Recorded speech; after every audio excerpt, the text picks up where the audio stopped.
thank you so much, Himanshu, for joining in today. So, you see that this pandemic has caused a lot of disruption in the education system, right? So, it has also highlighted and captured the strategic shortcomings and kind of failures of majority of our Indian institutions as well as regulatory bodies. So, where do you think the problem is? So I think the biggest problem lies in the fact that none of the institutions or the universities, or for that matter, the entire education, gamut of education institutions had a digital strategy. So we did not have a digital strategy to begin with. We did have classes which were going online. We did have some online systems. We did have e-material, but there was no coherent strategy as to how are we going to go digital and how much money, how many resources do we need to invest into it. And I think that is where we were caught a little unawares when this pandemic came, because this was completely unforeseen. And not only was it unforeseen, but the scale with which it has expanded is unprecedented. We have heard of stories of similar pandemics in the past, but this is the first time that at least I am seeing this in my lifetime, and therefore certainly people like us are seeing it for the first time in the lifetime. And therefore, I think we were caught unawares because we were not fast enough. So I wouldn't say that we did not have the infrastructure at all. We did have the infrastructure. The government had taken steps. The universities were taking steps, but not at the same pace as some of the better institutions and universities. We have around 993 universities, and only seven out of those universities are given license to run online courses, right? So what happens is they were not prepared, first of all, because they didn't have the access to run and they did not think in that direction. And also, now the thing is that is it a right step in order to, massify kind of, totally take education to another level? To understand the difference between what they were allowed to do and what they were not allowed to do. So it is not that the universities were not allowed to run online courses. They were not allowed to have online programs. And that's a completely different thing, which means that they were not allowed to have online degree programs. But nonetheless, universities were always, and I think continue to be, allowed to have online programs as a part of their overall online courses as a part of their overall program, but not a completely online thing. So I think going ahead, not just the universities, but I think all the institutions, be they management institutions or engineering institutions or your commerce graduate, everybody is going to increasingly look at blended programs. And since they are going to look at blended programs, there are two, three things which become important. First, I'm very, very categorical in saying this. Nothing can replace an in-class experience. And that I have absolutely no doubt about. So for all of those people who think that online courses will completely replace in-class courses, or online education is going to be the future and there will be no in-class programs at all. No, not at all. I mean, it's the same thing that when print went to digital, people said, oh, people are just going to read ebooks. Nobody's going to read physical books, but physical books continue to be read. And in fact, in times such as this, when people are in a lockdown, they're actually looking for physical books rather than ebooks, because they spend so much time looking at the screen any which way while they're doing their work. And therefore, the classroom education will stay, not for any other reason, but for the simple fact that a whole lot of learning, especially in the university system or higher education institutions such as ours, a lot of learning happens within the peer group. So when the peer group sits together, it's not that knowledge and gyan comes from only one side of the classroom. It's not a one-way gyan session, but a lot of knowledge is created within the group which is in there. And when they meet physically, it's a completely different experience than when they meet online. So that is one.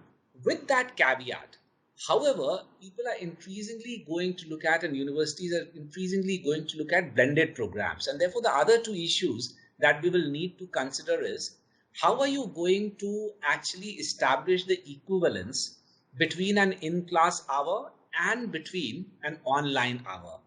And even within the online hour, you have two different categories of imparting that particular online hour. One is in the synchronous mode, where, for example, we are talking to each other. This is a synchronous mode. So as I speak, you're listening to me in real time. And the other is that asynchronous mode. So let's say once you put this interview together, you're going to put it out there, and then people can actually download it on their desktops or stream it on their desktops and listen. And that is an asynchronous mode model. So how do you establish the equivalence between an in-class hour and between synchronous online and asynchronous online? That is something where I think a collective decision needs to be made. And the third issue is obviously going to be that of infrastructure. How can we create an infrastructure which can bring us very, very close to the classroom experience? Because as I said, when you're having a discussion, I'll talk only about IIM Indore. So at IIM Indore, we follow the case discussion method. So each of the cases that is discussed has a decision problem. So it's a case of a decision problem. The case leads you at a point where the protagonist has to now make a decision. And then the class has a discussion around that as to how that decision needs to be made, or what is the decision that you would make, what are the pros and cons of a particular alternative that you're suggesting. Now, all of that happens in a classroom. It's very easy for people to look at each other at the same time. Now, when you do it at the online mode, one, people will not be able to see each other at the same time. They will probably see them as individuals. So, if you have 20 people over here, I can't see all 20 at the same time.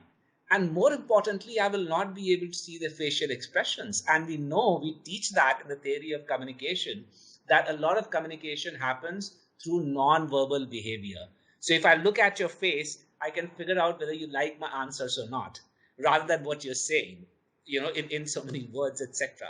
Now, all of that gets lost when we go to an online session, and therefore, what is the kind of infrastructure that is required to bring the experience as close to that?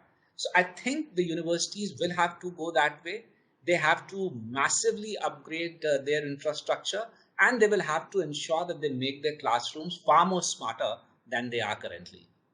This is university's part, right? But how about the regulation? How should they go about it? Because you know that in India we need a lot of push, right? So if you allow them, you give them license, you give them a little more free hand, then maybe university will start preparing themselves. But right now they know that, okay, I can't run online programs. So I mean, how do I invest? What do I do? So what is the solution to that? See, I think the solution to this is a graded solution. So first of all, for example, what the government did was to categorize institutions. So they said these are the higher education institutions, and these are the institutions of national importance. These are the institutions which are the second in category, so far and so on and so forth. And they also created the NIRF rankings. So what they can do is that basis the NIRF rankings, they can give those kind of licenses, say, to the top 50 institutions, number one. And for the remaining institutions, they can have people from these top institutions as mentors for the other institutions. So an institution, for example, IIM Indore can possibly become a mentor to a couple of universities around in Madhya Pradesh. And with our mentorship, those universities can then develop programs. And once we say that, okay, they meet the quality standards, the relevant quality standards that are required, subsequently, the UGC or whatever the governing body is can make a decision and start allowing licensing. You are absolutely right, Rana, in the sense it is an imperative. It has to be done. But at the same time, it cannot be done at the cost of academic rigor. Because I am aware of certain colleges which talk about an online course, but that online course is nothing but clips of videos put together from sources without violating all the intellectual property rights as well, but just videos clipped together and then being tom-tommed as a complete course. Now, clearly, we don't want people getting degrees on the basis of such courses because they have not added any value to the academic learning or to the scholarship.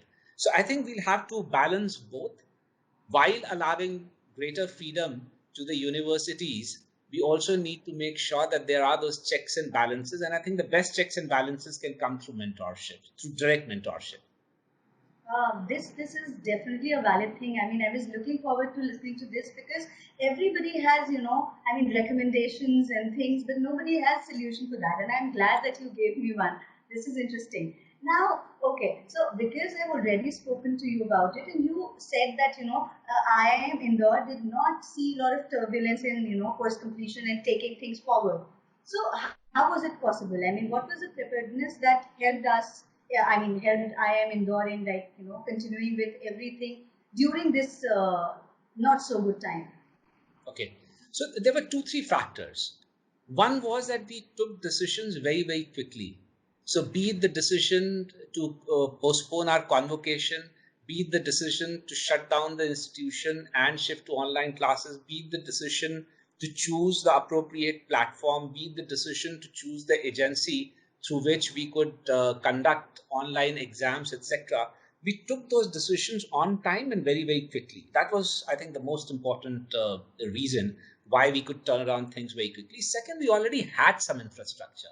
So we already had the required IT infrastructure. What we do not have, did not have, and we still do not have, is a learning management system, which is our own. But we can use learning management systems which are available out there. There's several for which we do not even require to have servers within our institution, because that would be required of something where we want utmost security, like say defense or some such thing. But by using servers abroad and by using somebody else's learning management system, we can still deliver our entire programs. And the third thing which helped us was this amazing and incredible speed with which my faculty actually went online. You see, the biggest problem when you shift from an in-class mode to an online mode is not that of infrastructure, because the infrastructure is available. And in today's day and time, for us, the Zoom didn't work and we have immediately shifted to Skype. It just was a matter of minutes. We didn't waste any time. So the infrastructure is there. The opportunities are there. We already have the IT infrastructure. The biggest challenge comes in is the mindset. Are the people willing to change? And therefore, at IIM Indore, I've been extremely fortunate that first a bunch of people volunteered to look for the best options in terms of how to impart online education. Then all my faculty were absolutely willing and gung ho about going online. And third and most important, some of the faculty who were not very comfortable actually came to me and said, "Hey, can we get some help? Some of you who are very good at online teaching, can you give us some tutorials?" So we worked in this collegiate mode.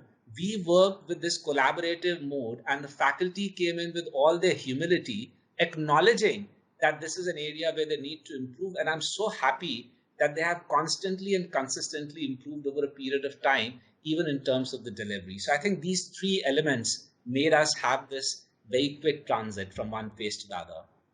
And now the thing is that UGC has come up with a set of recommendations and everything, but the problem again, as I mentioned earlier, the problem is that there are so many people to recommend to tell you things, but nobody offers solution. Even UGC has done the same thing. It says that okay, here's a set, go ahead, do whatever you want. I am not here to help you with it. So in this time, how should universities prepare? What should be their steps forward?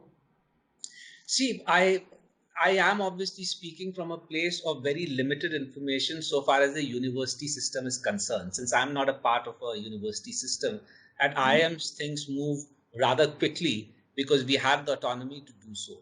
However, what I do know about a lot of universities, and I'm sure that there are some universities who are an exception, and they are exceptional universities.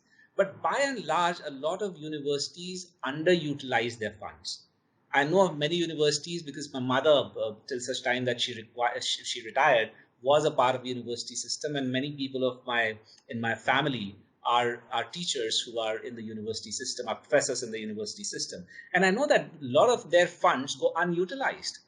And this is not today, but this has been happening for the last 15, 20 years, that they do get funding from the government or from the government body, both from the state and the center, to carry out certain things in the university, but it lies unutilized because of some lacuna. Either the management is not very interested or there is no champion to actually take up that initiative. So I think we need to look at both the things. The guidelines, have they been given by UGC very, very clearly? The answer is yes. Has the funding been funding the made? Has it been made available? The answer is yes. Now the question comes: is it being utilized or not? And there, I think, once again, the statutory bodies can also take a stand saying that, look, if you do not utilize your funds on time and under the heads that you have actually said, then you're not going to get any more funding. We might as well shut some of these institutions and universities rather than continue having mediocre universities around. And that would also propel other universities to actually work harder. That is one. Second, I also acknowledge the fact that a lot of these universities may not have the intellectual wherewithal to actually implement all of these. And which is where my suggestion of having mentors through a mentorship program through institutions who actually have that kind of technical capability, or at least the knowledge and the know-how, can come together. And we have it's a very simple thing according to me. I don't see we have IITs and IIMs in every state. I don't see as to why universities do not take help of these IITs and IIMs and then bring one or two people from each of them into their either board of studies or into their management board for that matter, and seek their help. I think once you have a system in place such as this, and I think here the regulatory body can once again play a play an important role by actually ensuring, by mandating that on your board, any university on your board, you necessarily need to have a person from, say, from one of these institutions. Now, the moment you do that, the help comes automatically.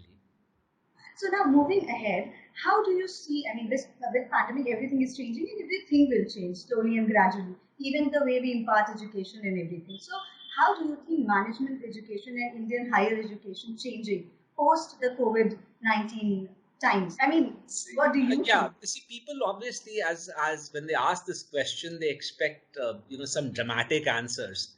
Uh, Unfortunately, I Blended don't word think that the answer, answer and is going to repeat be it with as dramatic as is expected usually when somebody asks this question, because people really think that the world is going to completely change after a pandemic. Allow me to point out a couple of things. Number one, this is not the first pandemic, and this is not going to be the last. And the world by and large has moved the way it has. And so this is one. I think the only difference is that at least that our generation is possibly seeing something of this kind at such a mass level for the first time. As I said earlier as well, that in my lifetime and yours, probably we haven't seen something like this before. So for us, it's a first experience. But such pandemics have happened in the past. And although they did create some kind of a change, they didn't bring about some radical change in the way people did things. And number three, there were some changes which were happening, and they will happen, whether that this pandemic had happened or not. So we were going through the fourth industrial revolution.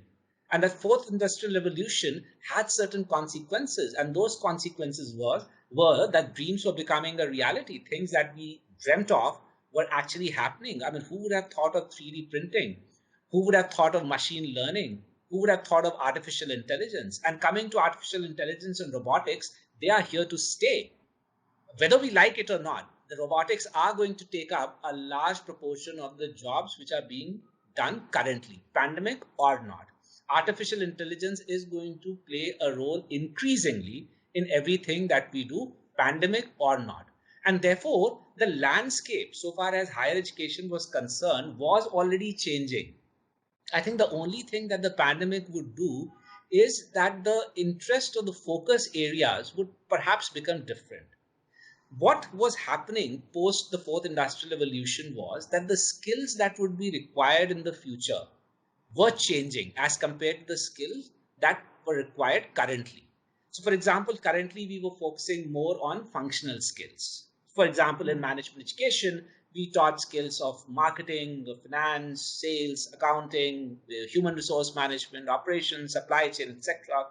The skills that would be required in the future are going to be skills like complex problem solving, self of understanding of self, coordination and cooperation, negotiations, sense making, uh, data analytics, and more importantly, deriving information out of data. Now, these skills are completely different from those which we are imparting today. And therefore, the entire higher education landscape has to change to ensure that we are going to impart those skills which would be required thereupon.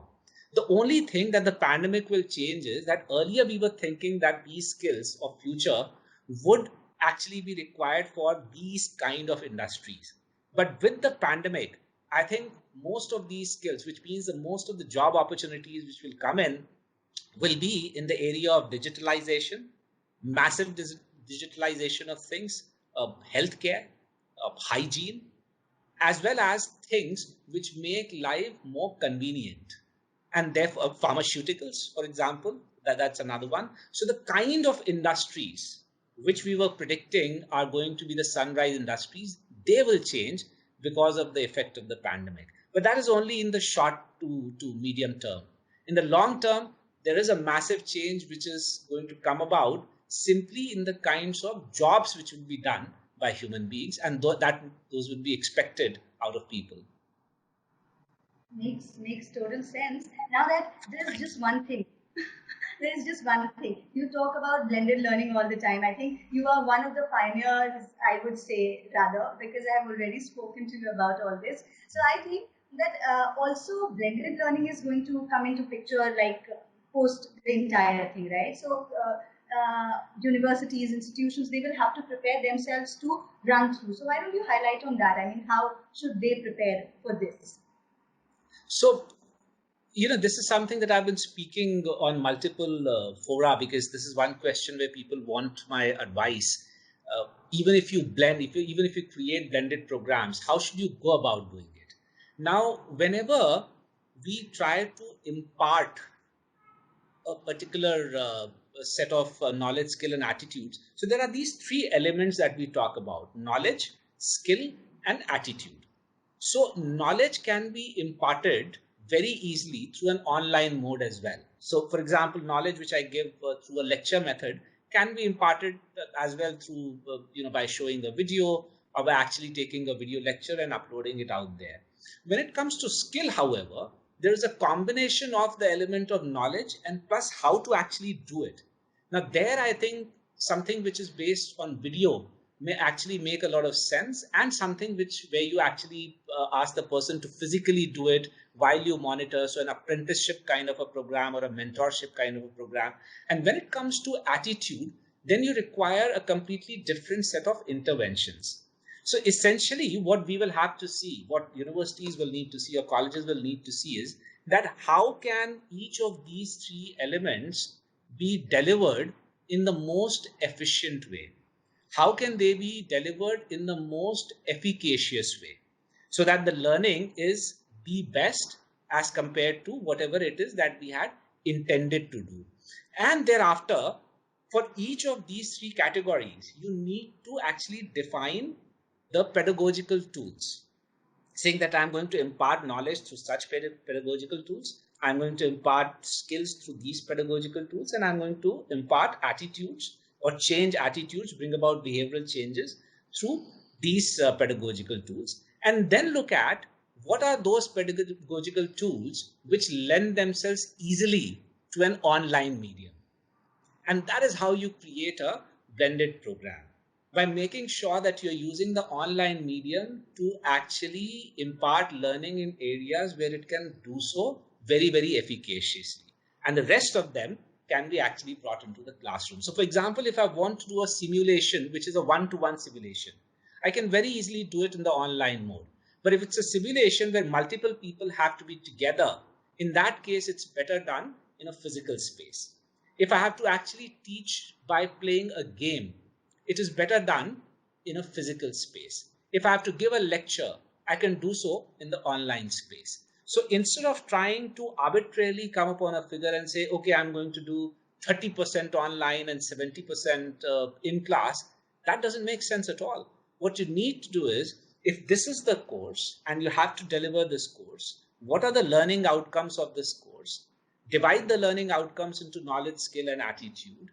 Divide knowledge, skill, and attitude components into the pedagogical tools that are required, and then make a decision, a judicious, considered decision, saying, so this much part can be actually taken online, and this necessarily has to be in class. Thank you so much, Manshu, for joining me today. My pleasure. I'm glad that I could be of help.